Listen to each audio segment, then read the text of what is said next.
नमो हरिहन्ताणं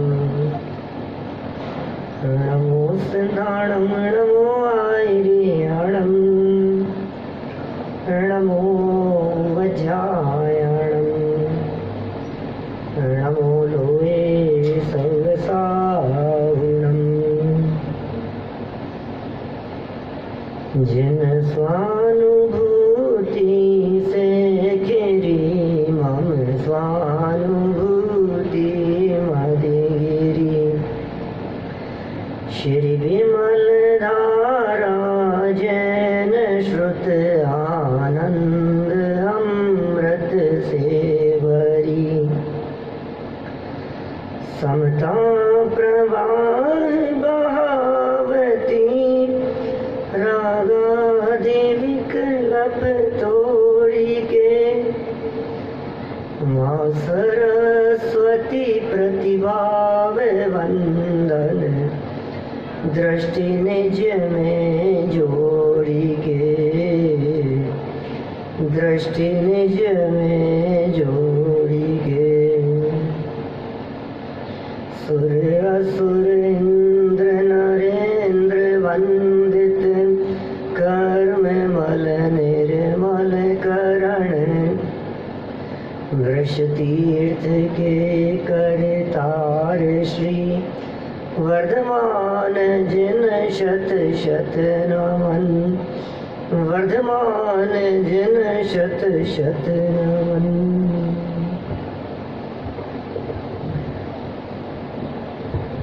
ढाई द्वीप में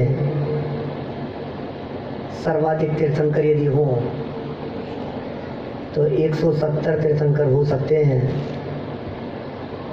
और वे 170 तीर्थंकर भगवान अजितनाथ स्वामी के काल में इस पूरे ढाई द्वीप में विराजमान थे।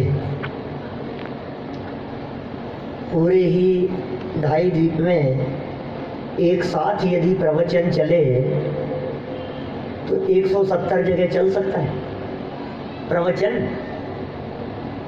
प्रकृष्ट वचन, दिव्य ध्वनि को कहते हैं प्रवचन। और अधिकतम से अधिकतम यदि प्रवचन हो पूरे ढाई द्वीप में तो 170 जगह हो सकता है। अभी चल रहा है ना 170 जगह, नहीं चल रहा अभी अजितनाथ भगवान का ही तो काल चल रहा है। अरे सुबह स्थापना तो की हमने, आप कहाँ आ गए वापस धात की खंड से निकलकर। अभी तो हम कल तक धात की खंड में ही रहने वाले हैं भैया। कल तक धात की खंड में रहेंगे, फिर पुष्करार्ध में पहुंचेंगे।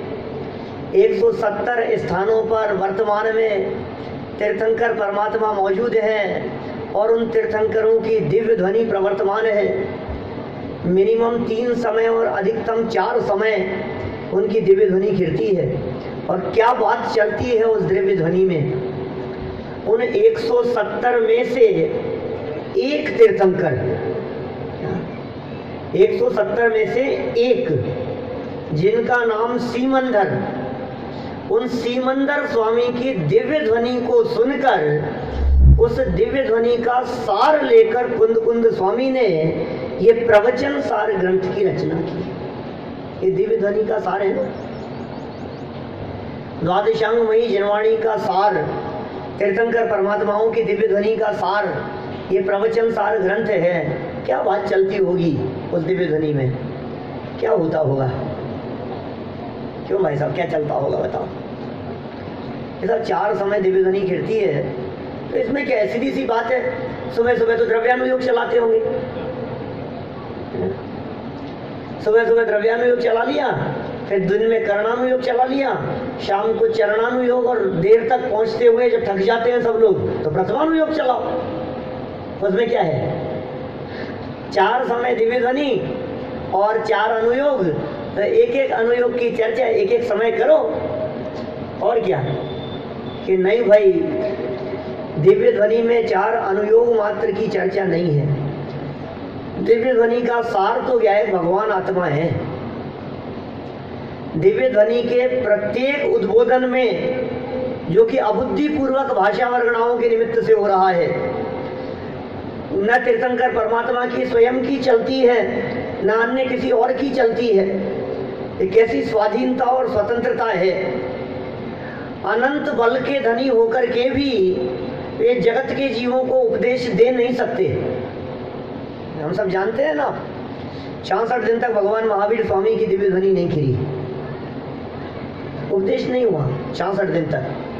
क्यों नहीं हुआ भाई साहब, बोलो?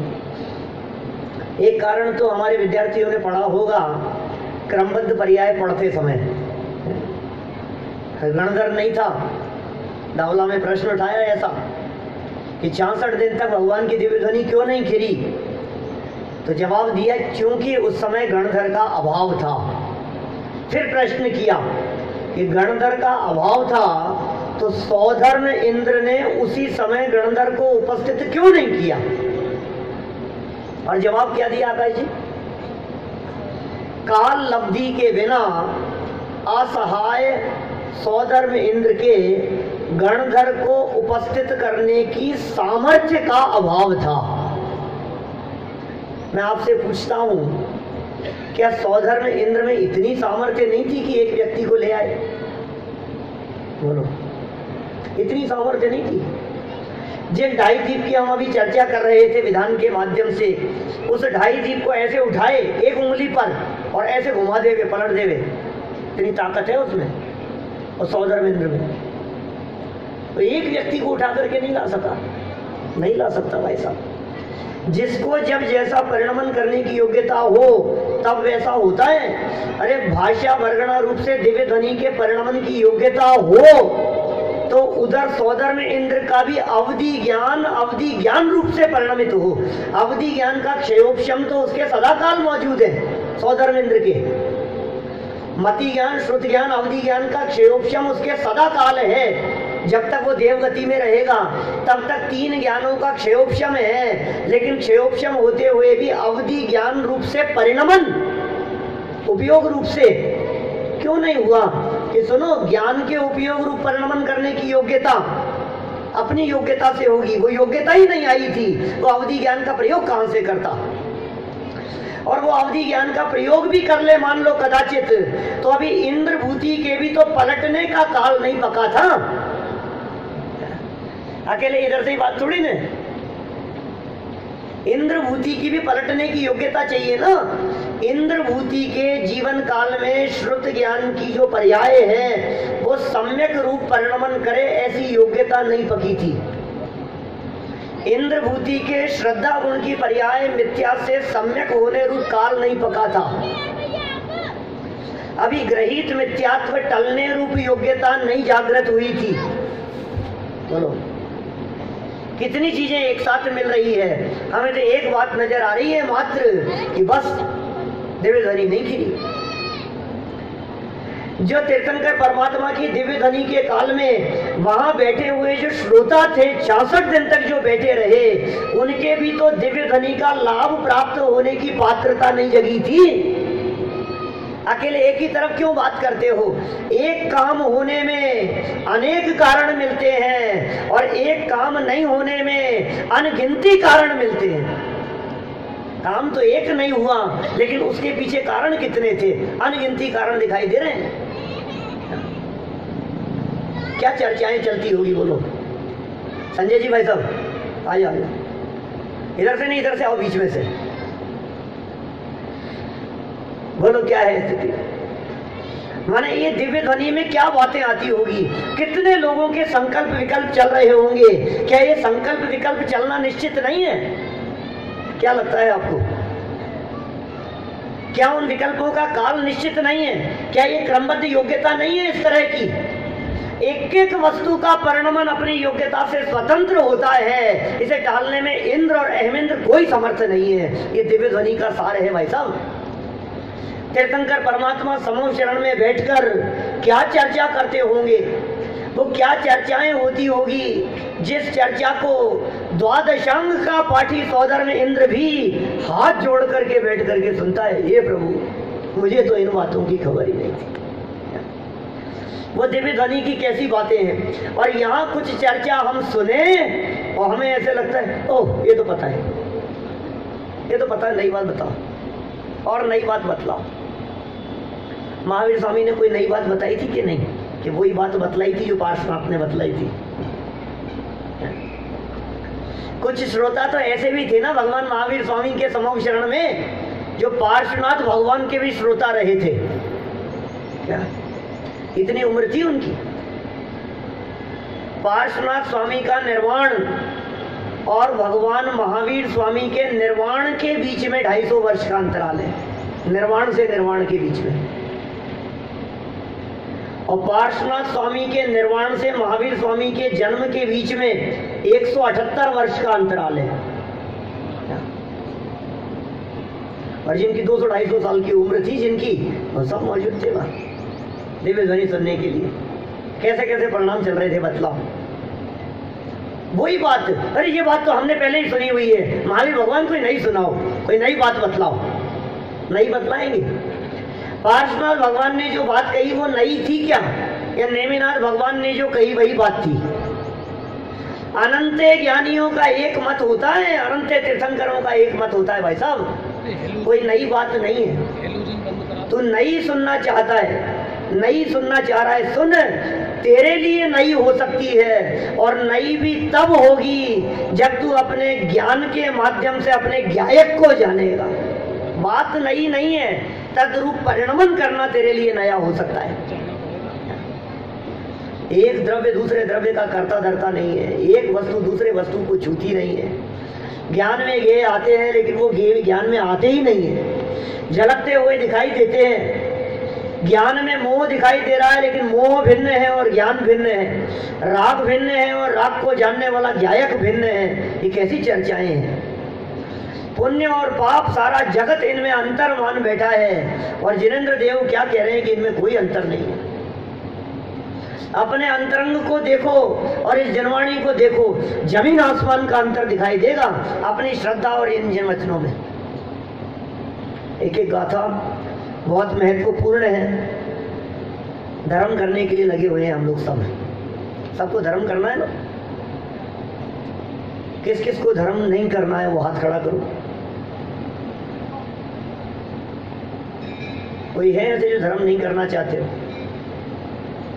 तो कर तो रहे हैं इतना, और करना है भी आशीष जी, और धर्म करना है थोड़ा सा भी, इतना तो कर रहे हो। अभी तो करके आए 2 घंटा 3 घंटा विधान के माध्यम से, अभी और चल रहा है, प्रवचन चल रहा है, कार्यक्रम चल रहे हैं। हम तो यही पढ़ते हैं महाविद्यालय में ही, खूब धर्म कर रहे हैं हम तो। क्यों धर्म हो रहा है ना, ये सब इसी का नाम धर्म है ना। सारे पाप क्रियाओं को छोड़कर जितने पाप हो सकते हैं, हिंसा झूठ चोरी आदि सर्व पाप परिणामों को छोड़कर उत्कृष्ट रूप से शुभ भाव में प्रवर्तन करता हुआ भी जिसने आत्मा को नहीं जाना, बोले धर्मात्मा नहीं है। कितना कर लो आप पुण्य, कितना कर लो। ये बहुत महत्वपूर्ण गाथा है जो मेरे सामने खुली है, 79 नंबर गाथा। गजब का स्वरूप बतलाया है। 80 नंबर गाथा तो बहुत प्रसिद्ध है, 79 किस किसने सुनी है? कोई हाथ खड़ा करे। 79 नंबर गाथा क्या है प्रवचन सार की, जिसने सुनी हो इसकी चर्चा? हाथ तो खड़ा कर लो, घबराते क्यों हो? ध्यान है? नहीं है ध्यान? आशीष जी कोई ध्यान नहीं है तो फिर औरों का तो हाथ किसी का खड़ा ही नहीं। प्रवचन सार का स्वाध्याय तो किया होगा, जिसने प्रवचन सार का स्वाध्याय किया एक बार हाथ खड़ा करे। 4-5 हाथ खड़े, कोई बात नहीं। अरे दिव्य ध्वनि का सार है, एक बार ये पंच परमागमों का स्वाध्याय तो एक बार करो कम से कम अपने जीवन में। गाथा पढ़ता हूं यहाँ, बहुत सुंदर चर्चा है। 80वीं गाथा तो सुनी है, प्रवचन सार की 80वीं गाथा किस किसने सुनी है? ओह बहुत है। 80वीं गाथा वाले तो हैं, 79 के बिना ही 80 पे पहुंच गए। चलो 79 पढ़ते हैं हम लोग। चत्तापावारंभम समुत्थितो वासुहम्मि चरियम्मि न जदि जदि मोहादि न लहदि सोऽप्गम शुद्धम। पद्यानुवाद लिखा है नीचे, जीव छोड़ी पापारंभ ने, शुभ चरित माउद्यत भले, जो नव तजे मोहादि ने, तो नव लहे शुद्धात्मने। क्या कितनी सुंदर चर्चा है। सब छोड़ी पापारंभ ने, सारे पाप आरंभ छोड़ दिए हैं जिसने सारे पाप आरंभ छोड़ दिए, वो कितना बड़ा धर्मात्मा होगा भाई साहब। क्यों? हिंसा जिसके जीवन में नहीं है वो कितना बड़ा धर्मात्मा होगा। झूठ जिसके जीवन, शंकर परमात्मा की दिव्य ध्वनि का ये कैसे सहा होगा बोलो, उन भव्य जीवों ने, उन पात्र जीवों ने। साक्षात तीर्थंकर परमात्मा समो शरण लगा हुआ है। तो किसी इंद्र की व्यवस्था थी सारी, और जगह जगह घोषणाएं, माने ऐसे समो शरण जैसी व्यवस्था में ऐसी गड़बड़ी हो सकती है, तो हमारा तो बहुत छोटा समो शरण है, यहाँ बहुत छोटी सभा है। देखिए क्या चर्चा चल रही थी यहाँ कि सारे पापारंभ को छोड़ करके भी और शुभ चारित्र में उद्यत होने पर भी जिसने मोह को नहीं छोड़ा वो आत्मा को प्राप्त नहीं कर सकता। आत्मा की प्राप्ति के बिना धर्म नहीं होता, और धर्म की शुरुआत मोह छोड़े बिना नहीं होती। मोह छोड़ा कि नहीं उसने? ये कौन से मोह की चर्चा चल रही है? ये किसे मोह कह करके पुकारा जा रहा है? ये वो मोह है भाई साहब जो मोह 96,000 रानियों के साथ में रहने वाले भरत चक्रवर्ती को नहीं है, और घरवार परिग्रह छोड़ देने वालों के जीवन में भी दिखाई दे सकता है। ये कौन सा मोह है? वेद प्रकाश जी, कौन से मोह की चर्चा चल रही है यहाँ? कुछ मोह है कि नहीं? इतने साल हो गए अभ्यास करते हुए, कुछ मोह कम हुआ कि नहीं? हाँ, मोह कम तो हुआ है थोड़ा सा, पहले से तो कम हुआ है, थोड़ा हुआ है ना। आज कह रहे थे ना पंडित जी, आधा कम हो गया है, आधा और खत्म हो जाएगा। कुछ इस भाव में निपट गया, कुछ अगले भाव में निपट जाएगा। क्यों? और महाविद्यालय में पढ़ने वाले बच्चों को तो घर के प्रति कितना मोह है। वीक में कितने दिन बात करते हो? एक दिन, तो 6 दिन तो मोह बिल्कुल नहीं रहता है अपने को। क्यों? याद ही नहीं आती हमारे को तो, कभी कभी तो घर की याद नहीं आ रही, परिवार की याद नहीं आ रही, तो हमें कैसा लगता है, अब तो मोह ही नहीं है। घर वाले क्या कहते हैं, इसको वहां भर्ती क्या करा दी है, इसको तो मोह ही नहीं रहा। हमारे पीयूष जी कहते हैं मंगलायतन में क्या करा दिया, इसको मोह ही नहीं रहा, ये बात ही नहीं करता है। क्यों? उसका भी मोह छूट गया, आपका भी छूट गया। क्यों चिन्मय भैया? बच्चों से मोह है, आपको तो होगा, उनको भी है क्या इतना ही? लगता है उनको तो है ही नहीं। मुंबई क्या चले गए तो याद ही नहीं करते, कई दिन तक फोन ही नहीं आता है।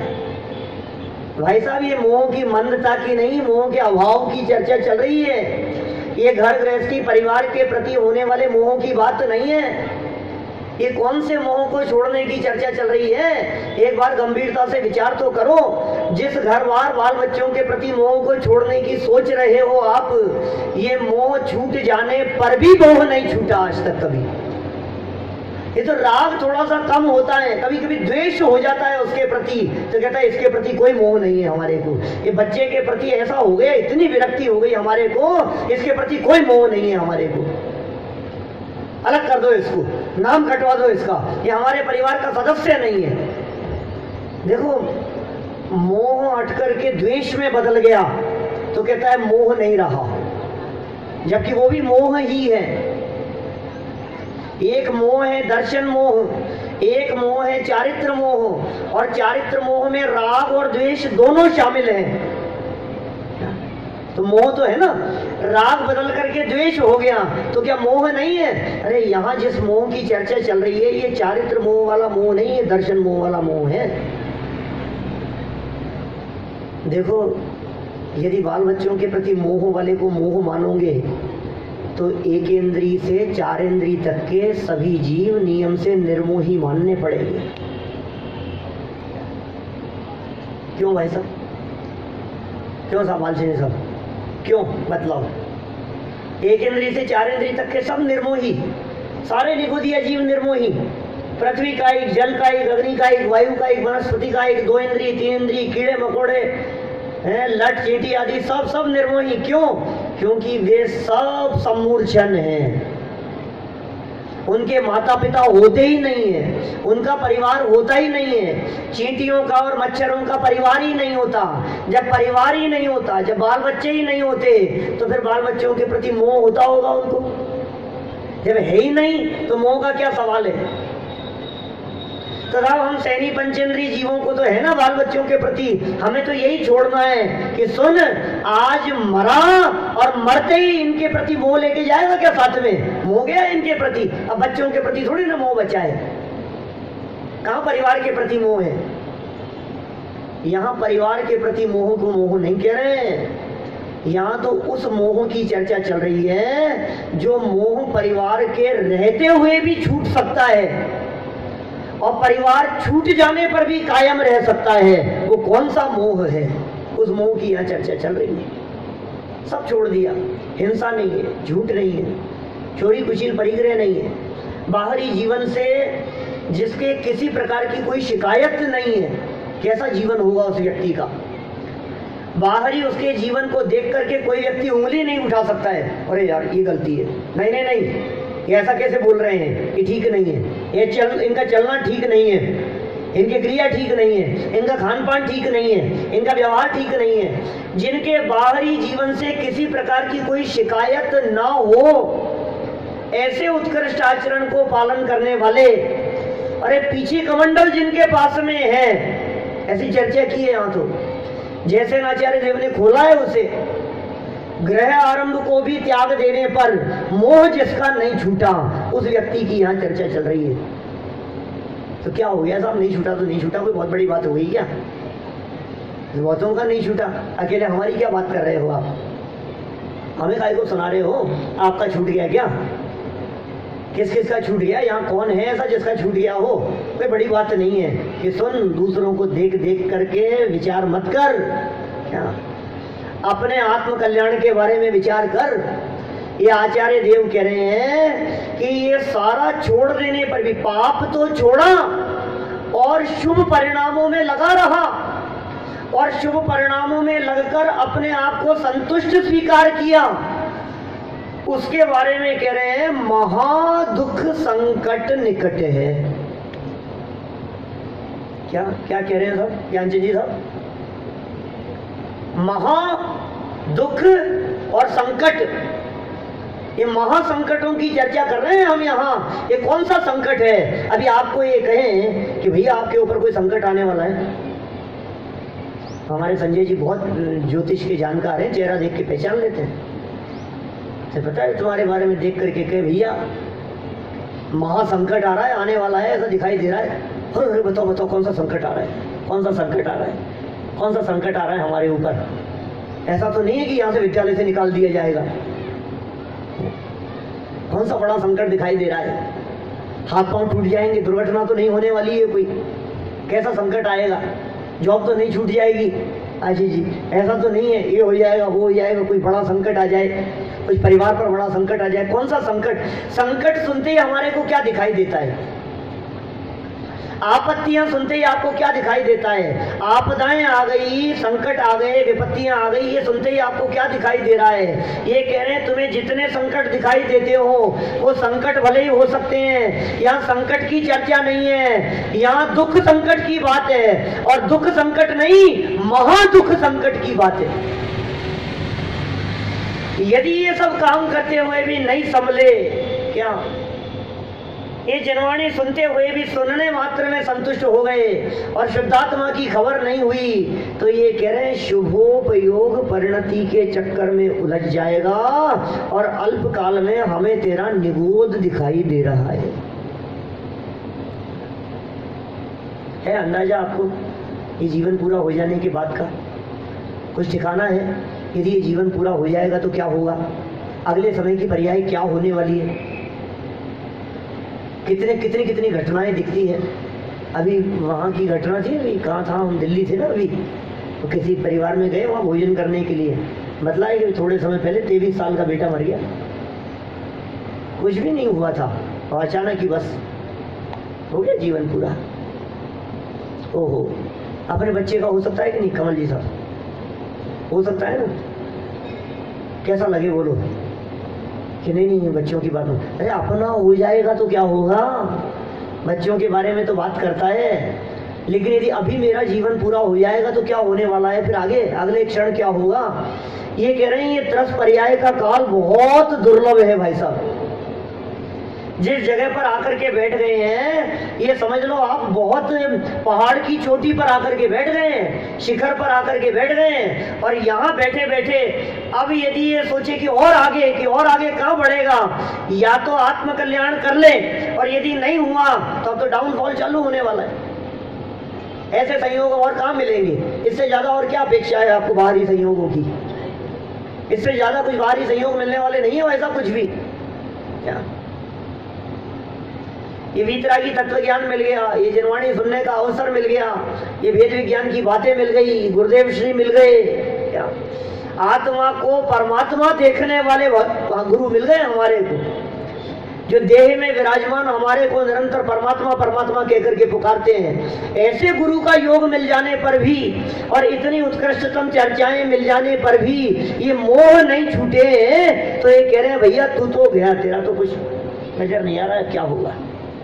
देखो जरा क्या लिखा है, चत्ता पावारंभम, चत्ता त्यक्त्वा पाप आरंभम, पाप आरंभ को त्याग करके भी और क्या समुत्थितो भली प्रकार स्थित है, किसमें, सुहम्मी चरियम्मी। अभी तो हमारे शुभ का ही ठिकाना नहीं है, यहाँ तो जिसके अपार शुभ परिणाम है उसकी चर्चा कर रहे हैं, हमारे शुभ का क्या ठिकाना है बतलाओ। पूजा का किया विसर्जन और पाप भाव में चला गया, अब तक की मूर्खता भारी, क्या किया बोलो, हमारे शुभ भाव का क्या ठिकाना है। शुभ भाव में काल बीत रहा है हमारा कि पाप में जिंदगी जा रही है। ये पापियों की चर्चा नहीं कर रहे हैं, पुण्यात्माओं की चर्चा कर रहे हैं, ये पुण्यशालियों की चर्चा कर रहे हैं, ये जिनका काल निरंतर पुण्य भाव शुभ भाव में बीतता है उनकी चर्चा कर रहे हैं। हमारा क्या होगा जब शुभ भाव में अत्यधिक काल व्यतीत करने वाले, जिनके बाहर में अशुभ और पाप नहीं है, उनके बारे में ये कह रहे हैं आत्मा को जाने बिना अनंत संसार और महासंकट दिखाई दे रहा है, तो जिनके अभी पापमय जीवन बीत रहा है उनके ऊपर क्या बीतेगी बोलो। सोचो जरा, अपने अपने बारे में विचार करो, अगले समय क्या होने वाला है, क्या होगा, और थोड़ा सा पुण्य का उदय आ जाए तो भूला नहीं समाता है। अभी चर्चा करो किसी से पुण्य और पाप के संदर्भ में, तो मुझे नहीं लगता इस सभा के अंदर कोई ऐसे होंगे जो ये कहेंगे पुण्य अलग है और पाप अलग है। सब ऐसे ही मिलेंगे ना धर्मेंद्र जी, पुण्य पाप समान है, समान है, बिल्कुल पुण्य पाप समान है। क्यों साहब, क्यों बेटा, पुण्य अलग है पाप अलग है, एक समान है, बोलो तो। पुण्य और पाप दोनों समान है, अलग अलग है। यहाँ समान कह करके पुकार रहे हैं, और इससे पीछे 79 है ये तो, इससे पीछे जो 77 नंबर गाथा दी है, उस 77 नंबर गाथा में तो ये कह चुके हैं पहले कि पुण्य और पाप में जो अंतर करता है वो अनंत संसार में परिभ्रमण करता है। समझ में नहीं आ रही बच्चों, कनिष्ठ वरिष्ठ वाले भी होंगे ना, 8th 9th वाले भी है, ओहो बहुत छोटे बच्चे भी। पुण्य और पाप दोनों एक समान है, अलग अलग है। भाई समझ में नहीं आ रही कि क्या बात कर रहे हो आप, ऊपर से जा रही है ना, क्या कह रहे हैं। पुण्य और पाप तो समझते हो, पुण्य क्या होता है पाप क्या होता है, इतना तो समझ में आता है। ये आचार्य देव यहाँ कह रहे हैं पाप और पुण्य दोनों समान है भैया। योग सार में 71 नंबर गाथा में पुण्य पाप अधिकार पूरा का पूरा समय सार ग्रंथ का, पुण्य पाप एकत्वदार नाटक समय सार का, ये प्रवचन सार 77 नंबर गाथा। गाथाएं भरी पड़ी है, परमात्मा प्रकाश उठा करके देखो, योग सार उठा करके देखो, जिसमें पुण्य और पाप दोनों को समान कह करके पुकारा गया है। तत्व ज्ञान पाठमाला में एक पाठ है आपके, जिस पाठ में पुण्य और पाप की चर्चा करते हुए दोनों की समानता की चर्चा की है, बहुत सारे तर्क देकर के, दोनों एक समान है। बालबोध पाठमाला तो पढ़ी है, बालबोध तो पढ़ी होगी 6th 7th 8th क्लास वालों ने भी, 8th 9th वालों ने, बालबोध तो सबने पढ़ी है।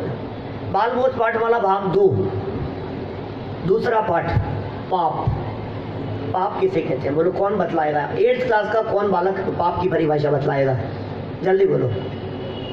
बस 8th क्लास से एक ही हाथ खड़ा है, 2 3 4 5, चलो कुछ ज्यादा हो गए, बोलो बेटा। हाँ, दुख का कारण बुरा कार्य ही पाप है। श्रोताओं को पता था क्या? और लोगों को पाप की परिभाषा मालूम थी क्या? पाप किसे कहते हैं? दुख का कारण बुरा कार्य ही पाप है। अच्छा, बुरा कार्य क्या है? अब इसी परिभाषा को देखो थोड़ा सा। बुरा कार्य क्या है? बोले जो दुख का कारण है ना, वो सब बुरा कार्य है।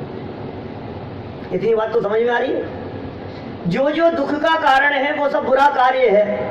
अब ज्ञानचंद जी साहब, दुख का कारण क्या क्या है उस पे लगाओ, बोलो दुख का कारण क्या क्या है? ये आयोजन क्या हो जाते हैं, सुबह से जल्दी उठो, हर कार्यक्रम अटेंड करो, अभी विधान में जाओ, फिर प्रवचन में जाकर के बैठ जाओ। क्या लगता है हमारे को कि दुख नहीं है इसमें? देखो, हिंसा करने में दुख नजर आता है। हिंसा करने वाला खुद दुखी है, स्वयं दुखी है। झूठ बोलने वाला सुखी नहीं है। चोरी करने वाले के चित्त में निरंतर आकुलता है। कुशील व्यभिचार करने वाला व्यक्ति निरंतर दुखी रहता है, अंदर में पीड़ित रहता है। और परिग्रह संचित करने वाला व्यक्ति भी कोई महासुखी नहीं है, उसको भी दुख दिखाई देता है निरंतर। पांचों पाप में दुख दिखता है। अब चर्चा करो थोड़ी सी कि ये दुख के कारण है या नहीं है। पूजन करना, अपन पाप की परिभाषा देख रहे हैं भाई साहब। मैं बच्चों को पढ़ा रहा हूँ, 8वीं क्लास के बच्चों को। क्या बेटा, पूजन करना पुण्य है या पाप है? पुण्य, सीधी सी बात है, इसमें क्या है? पूजन करना तो पुण्य है, अच्छा काम है ना। तो कितनी देर करना चाहिए? कितनी देर हो गए? 9 बजे तक यदि पूजन का समय हो और 9:15 तक बिठाए रखें, और 9:15 बजे तुम्हारे नाश्ते का टाइम हो और पूजन 9:45-10 बजे तक चलती रहे, और तुम्हें नाश्ते के लिए जाने का निर्देश ना दिया जाए, तो बोलो क्या हो रहा है? क्या हो रहा है? आकुलता। ये आकुलता किस चीज में हो रही है?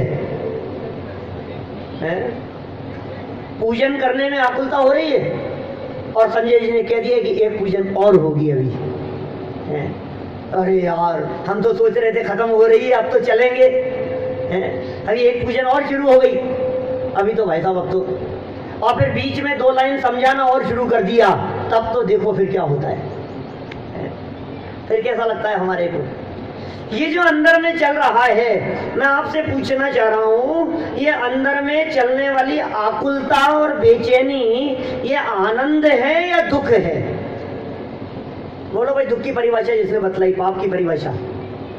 ये जो आकुलता चल रही है, ये बैठे बैठे आकुलता चल रही है। विदाई समारोह भी है ना, क्या अच्छी अच्छी बातें बोलेंगे यहाँ आकर के, 10 के 10 12 विद्यार्थी जो भी हैं सब बोलेंगे, और मन में चल रहा है क्या बोलूंगा, क्या बोलूंगा, मुझे क्या बोलना है। अभी तो कब होगा समारोह? शाम को होगा कि कल होगा? शाम को होगा है। और अभी से ये चल रहा है दिमाग में, यार क्या, मुझे क्या बोलना है, मुझे क्या बोलना है। तैयारी चालू है, दिमाग में सोच रहा है, ऐसा ऐसी बात कहूंगा, देखना सब देखते रह जाएंगे। तुम काहे की आकुलता कर रहे हो भाई साहब? ये स्वाध्याय करते करते यदि आपको आकुलता होने लगे, बार बार में घड़ी दिखने लगे, और ये शुभ के काल में भी निरंतर बेचैनी होने लगे, तो ये कह रहे हैं भाई साहब, ये दुख का कारण है, इसे कौन पुण्य कहे?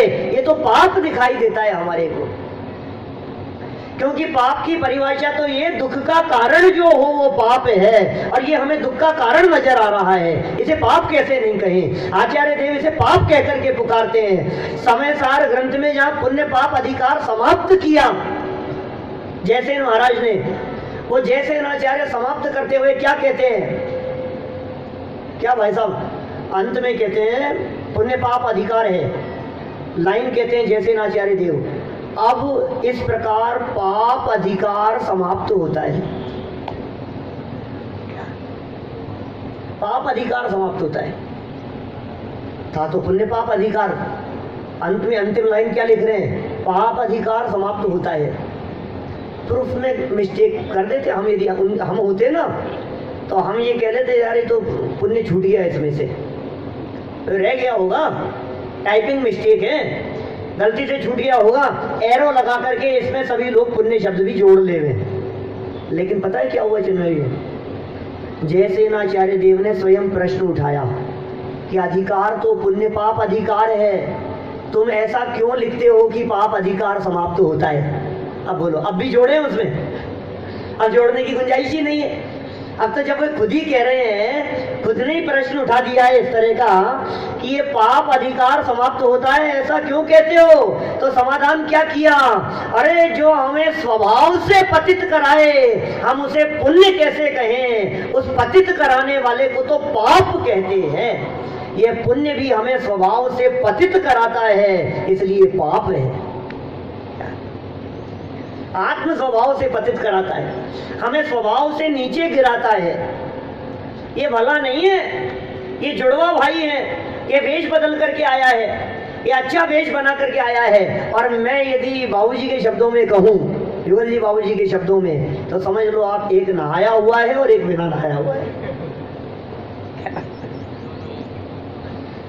दोनों एक समान ही है, एक नहाया हुआ है और एक बिना नहाया हुआ है, बस समझ लेना है वही एक समान है, कोई फर्क नहीं है।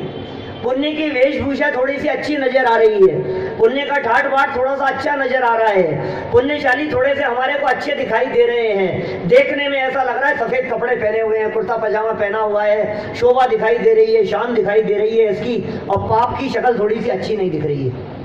बोलो,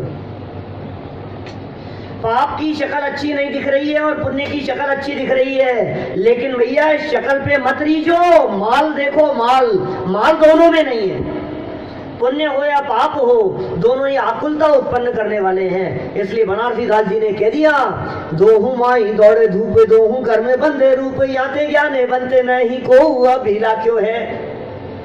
पूरा नहीं सुना रहा हूं, जैसे कहूं चंडाली से लेकर के, क्या समय नहीं है ना, सीमित समय है।